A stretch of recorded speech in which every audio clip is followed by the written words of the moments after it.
June 6, 1944. 3 a.m. London. Juan Pujol García sat before a radio transmitter in a nondescript house at 35 Crespigny Road, Hendon, composing a message that would change the course of history. His German handlers in Madrid were waiting for critical intelligence about the Allied invasion they knew was imminent. They trusted him completely, their most valuable spy in England, codename Arabel, leader of a network of 27 agents feeding Berlin vital intelligence. What the Abwehr didn't know was that every single one of those agents was fictional.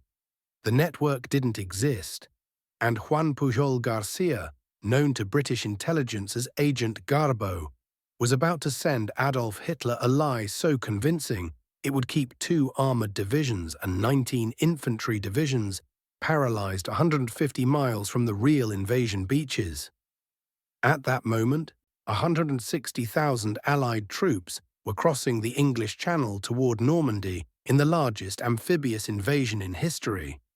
German commanders had been preparing for this moment since 1943, knowing an invasion was inevitable. The only questions were where and when. Adolf Hitler believed he knew the answers.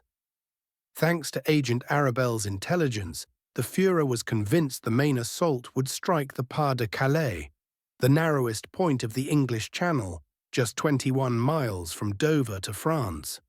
Sicily made sense militarily, shortest distance, quickest route to the heart of Germany, ideal terrain for armor. Every tactical analysis pointed to Calais, and Agent Arabel's reports confirmed it. The man Adolf Hitler trusted was a 32-year-old Spanish chicken farmer with no formal intelligence training, no military experience, and the imagination that couldn't be controlled. Juan Pujol García would become the only person in World War II decorated by both sides, receiving the Iron Cross from Hitler himself and the Member of the Order of the British Empire from King George VI. Neither regime realized the other had honored him, and for decades after the war, the world believed Juan Pujol García was dead, buried in Angola from malaria in 1949. He wasn't dead. He was running a bookshop in Venezuela, living under an assumed identity, terrified that surviving Nazis would hunt him down if they discovered the truth, that the greatest German spy in England had been working for the British all along. February 14, 1912. Barcelona, Spain. Juan Pujol García was born into a family of moderate means and liberal political beliefs. His father, Juan Pujol, owned a small dye factory. His mother, Mercedes García, raised 4 children through Spain's turbulent early 20th century. Young Juan was a dreamer, covered in bandages from childhood, according to his biographer Stefan Tulte, after acting out wild adventures as an explorer or the Hollywood cowboy Tom Mix. He crashed his tricycle through plate glass windows. He nearly decapitated himself while lost in daydreams. His parents didn't understand him. Pujol tried to explain that his imagination controlled his brain, that he was powerless to stop it. That imagination cursed him throughout his early life. He failed at nearly everything he attempted. After compulsory military service in a cavalry regiment where he found army discipline intolerable, Pujol drifted through jobs. He studied at the Royal Poultry School of Arenas de Mar, the most prestigious chicken farming school in Spain. His diploma in poultry management would become one of history's most ironic credentials for a master spy.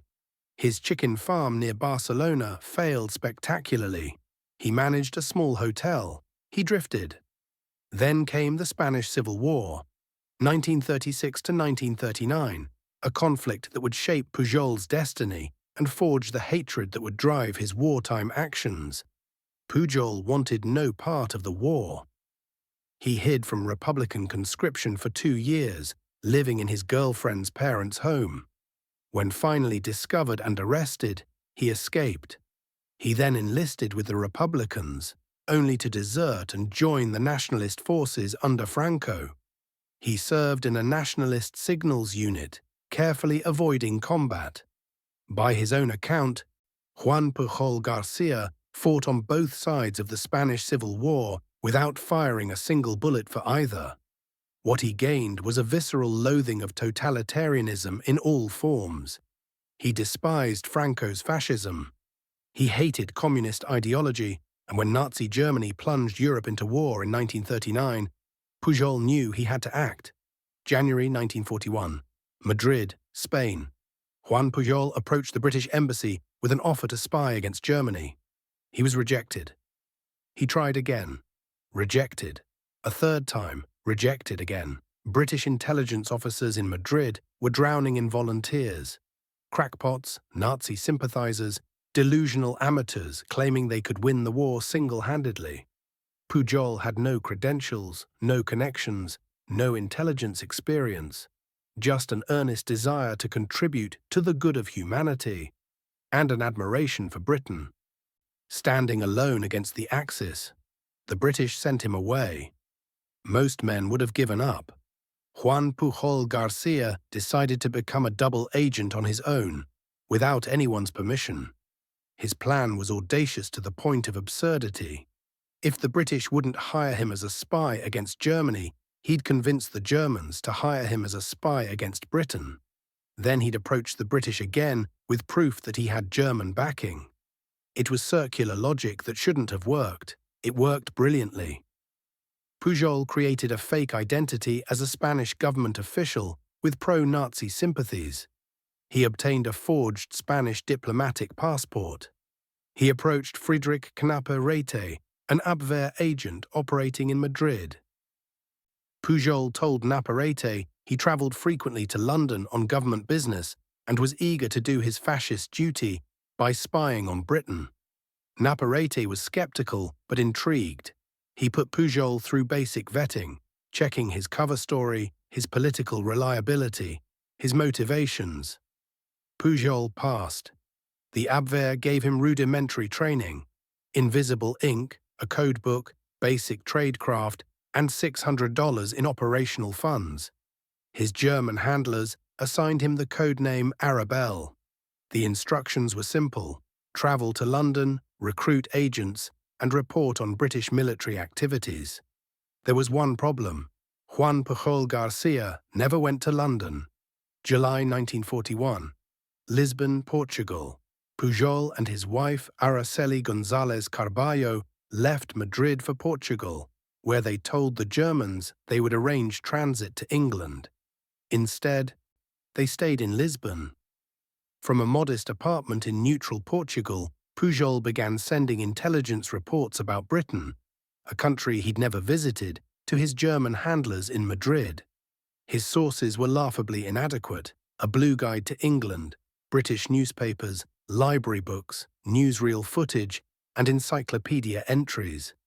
He studied railway timetables, he memorized maps, he invented a network of fictitious sub-agents he claimed to have recruited across Britain. And he started writing reports. The first messages were crude.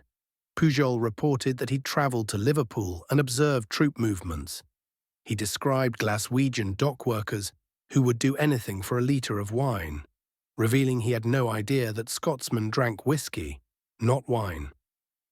He claimed British servicemen accepted £1 coins as payment for information, not realizing Britain didn't use £1 coins at the time, only notes. He reported that civilians in Liverpool partied on the weekends despite the Blitz, dancing all night long with complete joy and abandon. Any competent intelligence officer should have spotted these errors immediately. The Abwehr didn't. They were receiving detailed reports from an agent inside England. Exactly what they desperately needed. The intelligence seemed plausible. The source appeared motivated. The information fit their existing understanding of British defences. By October 1941, German intelligence had designated Arabel as a productive agent, worthy of continued investment. They increased his operational funding. They requested more reports. They asked him to recruit additional sub-agents. Pujol invented them enthusiastically. Agent 1, a Portuguese traveling salesman who could report on troop movements. Agent 2, a Swiss businessman with contacts in the aircraft industry. Agent 3, a Venezuelan student studying in Glasgow. Agent 4, Fred, a Gibraltarian waiter working in the Chislehurst caves, where an underground arms depot was supposedly located. Agent 5, a Welsh fascist sympathizer in the Ministry of Information. None of them existed. Pujol created elaborate backstories for each fictitious agent. Their motivations, their access, their communication methods, their reliability, even their personality quirks. The network grew organically, as any real spy ring would. And the Germans paid for all of them. Meanwhile, British intelligence had a problem. Starting in late 1941, they began intercepting reports from an unidentified German agent, codenamed Arabel, who was supposedly operating inside Britain. The reports contained specific details about British military installations, troop movements, and industrial capacity. Some of the intelligence was accurate enough to be concerning, but much of it was wildly incorrect. British counterintelligence officers were baffled. They had captured or turned every known German agent in Britain through their double-cross system. Who was Arabel? Where was he getting his information? Why hadn't they caught him? The answer came in February 1942. Desmond Bristow of MI6 Section 5, responsible for counterintelligence in the Iberian Peninsula, identified the source. Arabel wasn't in Britain at all. He was in Lisbon. And he was making everything up. When Bristow approached Juan Pujol in Portugal and offered to bring him into British service, Pujol must have felt vindicated. Finally, after a year of rejection, the British wanted him, not because they believed in his potential, because he'd proven his value by fooling the Germans. April 24, 1942, Juan Pujol García, his wife Araceli and their young son arrived in Gibraltar aboard a Royal Navy ship. From there, they were transferred to England. On May 2nd, Pujol arrived in London for the first time. After 9 months of sending detailed reports about the city he'd never seen, British intelligence installed the Pujol family at 35 Crespigny Road in Hendon, a nondescript 2-story house in suburban northwest London. The house served as both residence and operational headquarters. A radio transmitter was installed. Charles Haynes, a British ham radio operator, was assigned as Pujol's radio mechanic, the man who would actually send the messages Pujol composed. Pujol was assigned to MI5's B1A section, the group managing double agents under the double-cross system. His new handler was Tomás Harris, a half-Spanish art dealer and MI5 officer who spoke fluent Spanish and understood both British and Spanish culture intimately. The pairing was inspired. Harris gave Pujol a new code name, Garbo. The name referenced Greta Garbo, the legendary actress known for her ability to inhabit different identities convincingly. It was a recognition of Pujol's greatest talent, acting. His case officer at MI5, Cyril Mills, had remarked that Pujol was the best actor in the world. Agent Garbo was born. Together, Harris and Pujol created one of the most elaborate deceptions in intelligence history. Their working method was collaborative and meticulous. Pujol would draft messages in Spanish, incorporating real information the British wanted to leak, false information designed to mislead, and elaborate personal details about his fictional agents. Harris would edit for authenticity, ensuring the reports maintained Arabel's established voice. Verbose, fanatically pro-Nazi, occasionally pompous. They wrote 315 letters between May 1942 and August 1943, averaging 2,000 words each. The letters were sent via airmail to a post office box in Lisbon, controlled by the Abwehr. The correspondence created what intelligence officers call confusing bulk. so much information that German analysts would struggle to separate signal from noise. But letters were too slow. In March 1943, the Germans provided Garbo with a wireless radio set, the latest Abwehr ciphers, and instructions for rapid communication. This was the intelligence goldmine for Britain. The ciphers revealed German encryption methods. The radio traffic could be monitored in real time. And most importantly, Garbo could now send time-sensitive intelligence, or withhold it when necessary. The first major test came in November 1942.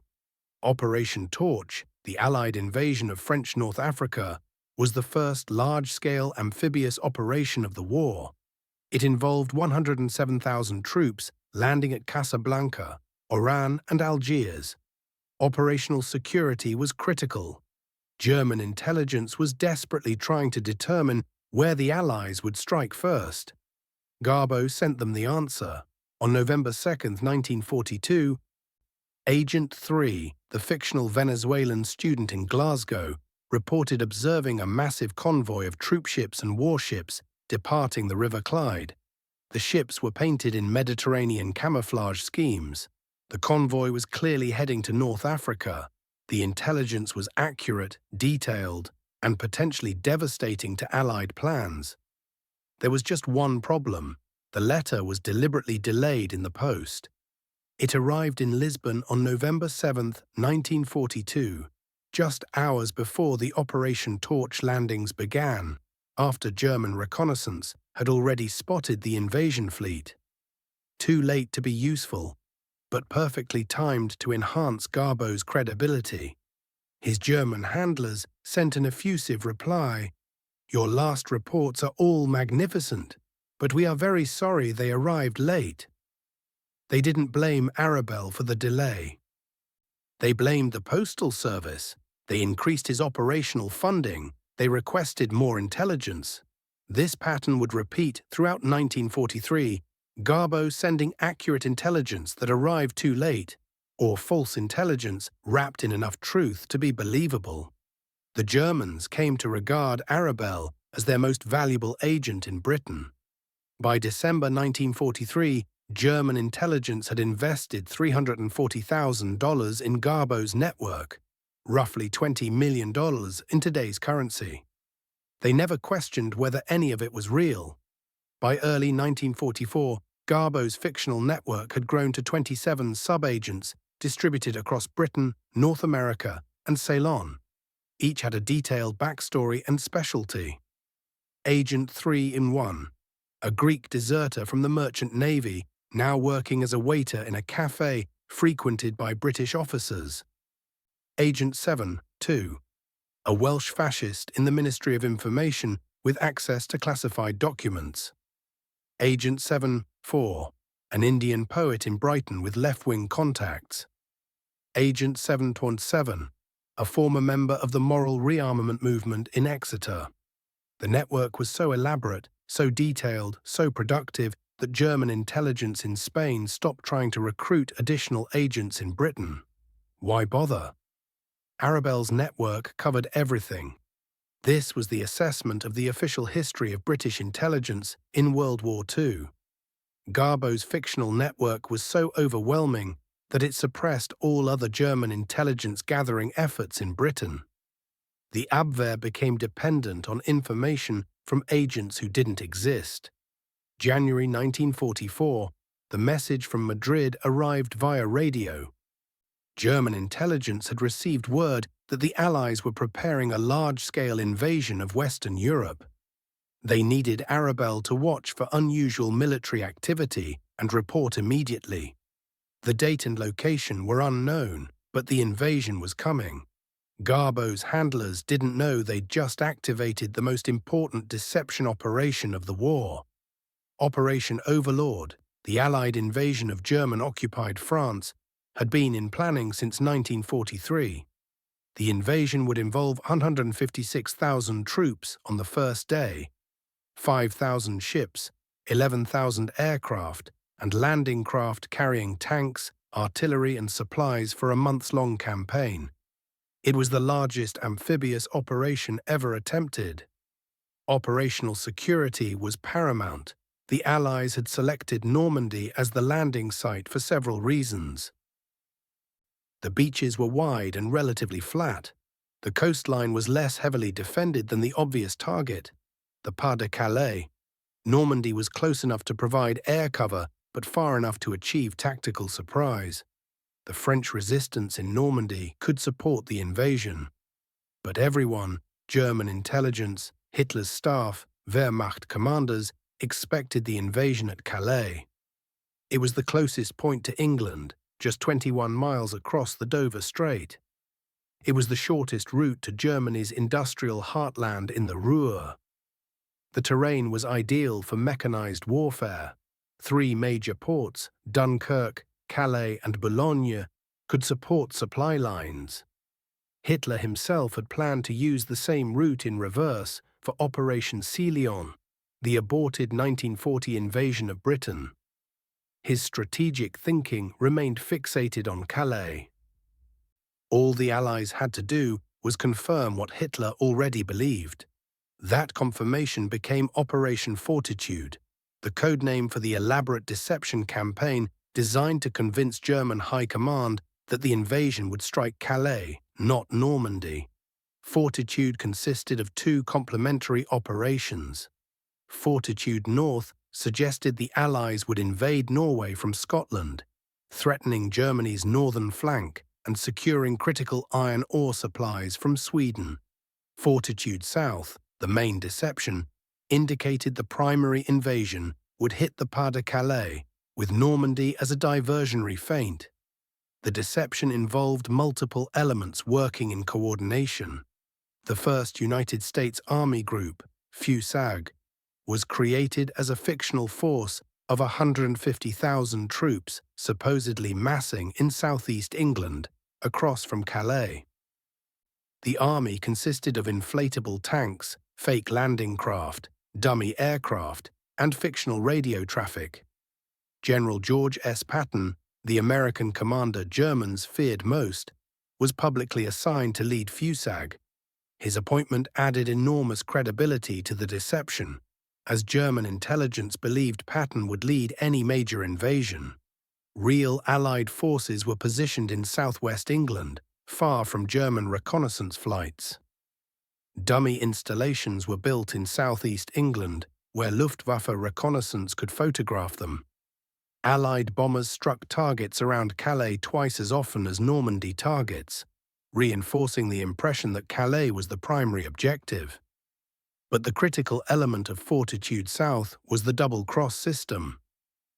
British intelligence would use captured German agents, all turned into double agents, to feed carefully crafted intelligence confirming the Calais deception. The Germans had to hear it from their own spies, and the most important spy would be Agent Arabel. Between January and June 1944, Garbo sent over 500 radio messages to Madrid. Some days exceeded 20 messages, an astonishing volume for a single agent. Each message was carefully constructed by Pujol and Harris to build the Calais narrative.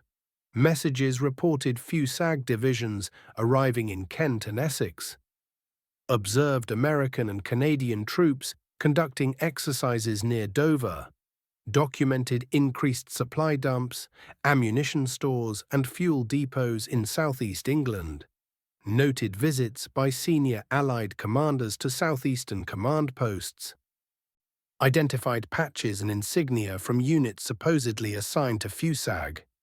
The reports weren't simply lies, they mixed truth with fiction in proportions calculated to deceive. Real units would be misreported as being in the wrong location. Genuine military activities would be described but attributed to fictional formations. Timing would be manipulated, accurate information sent too late, false information sent early. The Germans received what appeared to be intelligence from a vast network of well-placed sources. They had no reason to doubt it.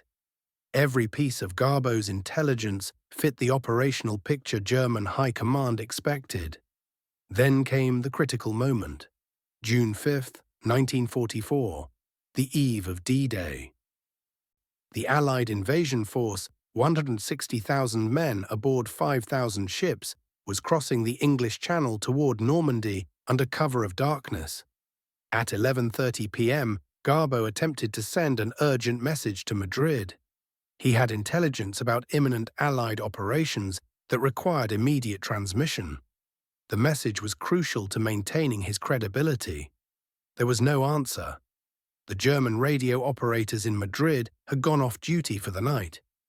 The receiving station wouldn't be manned again until 8 a.m. the following morning. For 3 hours, Garbo and his radio operator Charles Haynes tried repeatedly to establish contact. No response. The scheduled transmission window passed. By the time German radio operators returned to their posts at 8 a.m. on June 6th, Allied troops were already storming the beaches of Normandy. The operational plan had called for Garbo to send intelligence warning of the invasion, but timed to arrive too late for Germany to react. The message would have confirmed that Garbo remained alert, active and superbly placed to provide critical intelligence. It would have been perfectly executed. Instead, the German operator's negligence had created a potentially disastrous situation. Garbo's credibility was at risk. But Harris and Pujol saw an opportunity. At 8 a.m. on June 6th, as Allied forces fought to establish beachheads at Utah, Omaha, Gold, Juno, and Sword beaches, Garbo finally established radio contact with Madrid. He began transmitting a message that lasted 129 minutes, more than 2 hours of continuous broadcast. The message was furious. Garbo berated his German handlers for their incompetence. He had vital intelligence about Allied invasion plans. He had attempted to warn them. They had failed to monitor their own radio at the scheduled time. Now Allied forces were already ashore, and German commanders were caught unprepared. This failure was on them, not him. The rebuke was masterful psychology. Instead of defending himself for not warning of the invasion earlier, Garbo attacked the Germans for missing his warning. He positioned himself as the competent professional, betrayed by incompetent handlers. The Germans apologized profusely, but the real deception was just beginning. In his lengthy June 6th transmission, Garbo reported that his network had identified the location of significant Allied forces that had not participated in the Normandy landings. Führer, Patton's 1st United States Army Group, remained in southeast England. The force consisted of 2 armored divisions and 19 infantry divisions, totaling more than 150,000 troops. These units were fully equipped, supplied, and positioned across from the Pas de Calais. Garbo's conclusion was unambiguous. Normandy was a diversion. The real invasion, the main assault, would strike Calais within days. Normandy was a feint designed to draw German reserves away from the primary landing site. The Allies were executing a classic deception. Hit them where they're weak, then strike where they're strong, once reserves are committed. The message was transmitted to Abwehr headquarters in Madrid on June 6th. Within hours, it was forwarded to German High Command in Berlin. By June 8th, Hitler himself had read Garbo's assessment. The Führer believed every word. On June 9th, Garbo sent perhaps his most important message of the entire war. It reported a meeting of his agents that day, consolidating intelligence from across his network. The message was marked urgent and requested immediate transmission to German High Command. Garbo reported authoritatively that Führer had still not moved from southeast England 3 days after the Normandy landings. American and Canadian troops remained in Kent, Essex, and Sussex.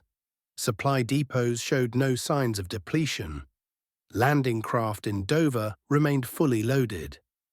Patton had not left his headquarters. The conclusion was inescapable. Normandy was the diversion. Calais was the target. The main invasion was imminent. German High Command accepted this assessment completely. Field Marshal Gerd von Rundstedt, Commander-in-Chief West, kept two armoured divisions, the 116th Panzer Division and the 2nd Panzer Division, in reserve northeast of the Seine River, positioned to counterattack an invasion at Calais. 19 infantry divisions remained stationed around the Pas de Calais region. General Erwin Rommel, commanding Army Group B in northern France, requested permission to commit these reserves to Normandy, where Allied forces were expanding their beachhead. Von Rundstedt refused. The reserves had to be preserved for the main invasion at Calais. Throughout June and July 1944, German forces in Normandy fought desperately against overwhelming Allied firepower and numerical superiority. Reinforcements were requested, reinforcements were denied. Hitler's obsession with the Calais deception kept 90,000 troops pinned in place, waiting for an invasion that would never come. By the time German High Command realized Normandy was the only invasion, it was too late. Allied forces had secured their beachhead, established supply lines, and began the breakout from Normandy that would liberate France. The deception held for 2 months. Throughout July and August 1944, German intelligence continued to report that Führer was preparing for imminent deployment to Calais. The Phantom Army remained in German operational assessments until late August, when Allied forces broke out of Normandy and began their rapid advance across France. On July 29, 1944, Garbo received a radio message from Madrid. He had been awarded the Iron Cross Second Class by Adolf Hitler himself for extraordinary services to Germany. The award was normally reserved for frontline combat soldiers and required the Führer's personal authorization. Garbo had earned it sitting at a desk in London, lying to the Germans with such skill that Hitler decorated him. Pujol and Harris composed a reply expressing Garbo's humble thanks for an honor for which he was truly unworthy. The irony was exquisite. 4 months later, on November 25, 1944, Juan Pujol García received the Member of the Order of the British Empire from King George VI, presented by MI5's Director General, Sir David Petraeus. He remains one of only 2 people in history to receive decorations from both Nazi Germany and Allied forces. The other was Eddie Chapman, another British double agent. Neither regime ever discovered the other had honored them. The exact impact of Operation Fortitude and Garbo's role within it has been debated by historians for decades. Did the deception fundamentally alter the outcome of D-Day, or was it merely one factor among many? The statistics suggest profound impact. British planners estimated 10,000 Allied casualties in the first week of fighting. Actual casualties totaled approximately 1,400, less than 1/7 the projected figure. The Royal Navy expected to lose 300 ships to German attacks. They lost 12. The Normandy campaign was projected to last 90 days. Allied forces secured Normandy in 38 days. German records captured after the war confirmed that 62 of Garbo's intelligence reports were included in OKW, Oberkommando der Wehrmacht, intelligence summaries during Operation Fortitude, the highest number of any Allied double agent. Intercepted German communications decoded at Bletchley Park showed Hitler repeatedly citing Agent Arabel's intelligence when discussing invasion defense strategies. German troop deployments matched Garbo's false intelligence with remarkable precision. Post-war interrogations of German officers revealed the extent of the deception's success. Many Wehrmacht commanders continued believing the Calais invasion was coming even after Allied forces had broken out of Normandy in August. Some German intelligence officers suspected they'd been deceived, but couldn't identify how or by whom. The double-cross system remained undiscovered until British intelligence released classified files decades later. By September 1944, MI5 became concerned that Garbo's identity might be compromised. The Germans had lost the war, but surviving Nazi intelligence officers might seek revenge against agents who had betrayed them. It was decided that Garbo should disappear. MI5 staged his death.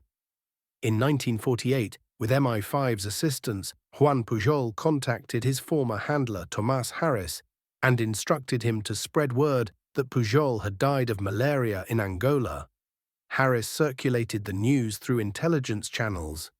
The British ambassador to Spain officially informed Spanish authorities that Juan Pujol García was deceased. The news reached Araceli and their children, who were living in Spain. They mourned a man who was very much alive. Pujol had grown a beard and started wearing distinctive glasses as a disguise. He moved to Venezuela, where he settled in the small town of Lagunillas. He remarried to Carmen Cilia, with whom he had 3 more children. He opened a bookshop and gift shop. He taught languages for Shell Oil.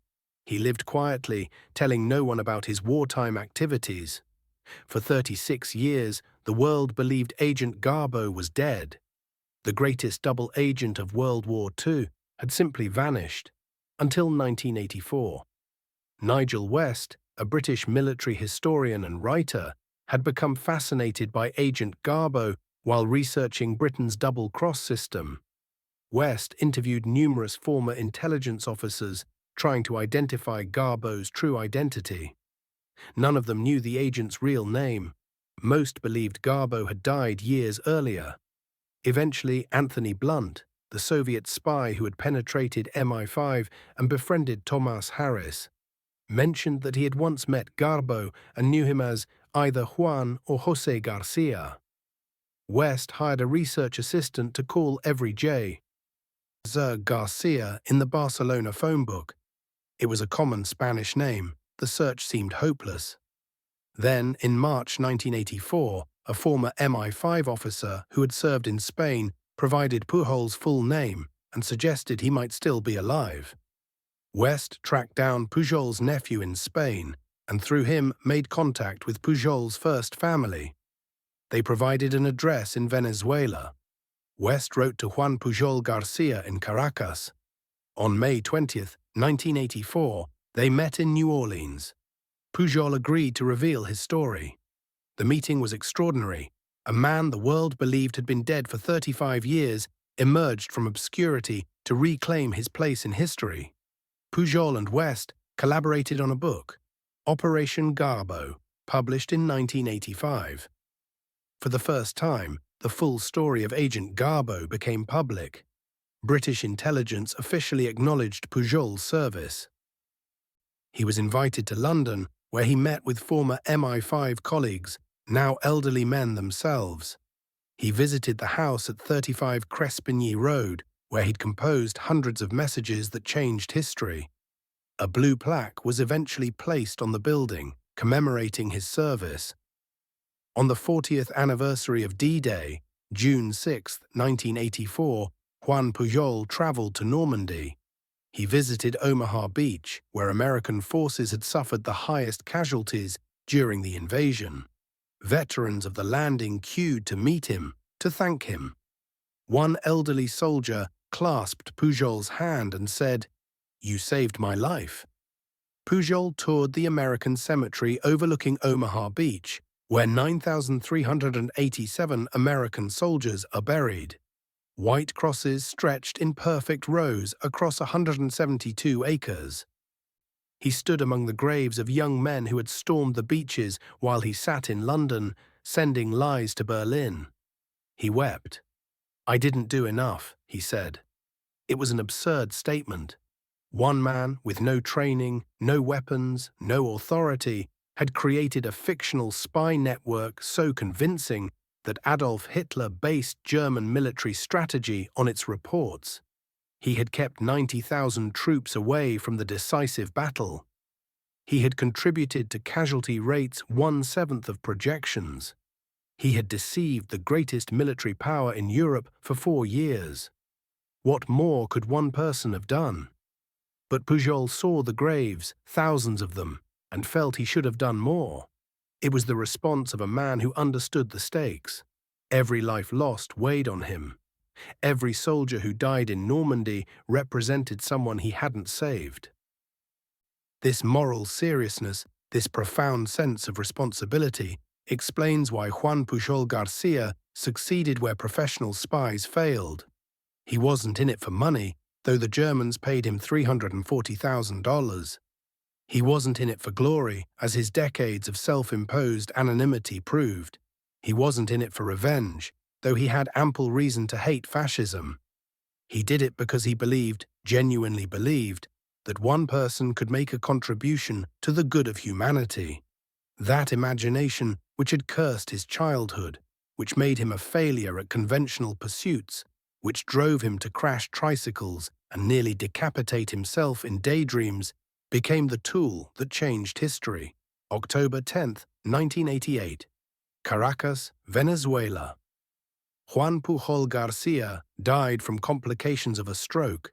He was 76 years old. He received no state funeral. No official tributes from the Venezuelan government, where he'd lived for 4 decades. No memorial services in Spain, the country of his birth. No ceremonies in Britain, the nation he'd served. His death was noted briefly in newspapers, acknowledged by historians who understood his importance. But the general public remained largely unaware of what he'd accomplished. The man who had fooled Hitler passed quietly, remembered by family and a small circle of intelligence historians. His legacy, however, endures. Operation Fortitude remains the gold standard for strategic deception.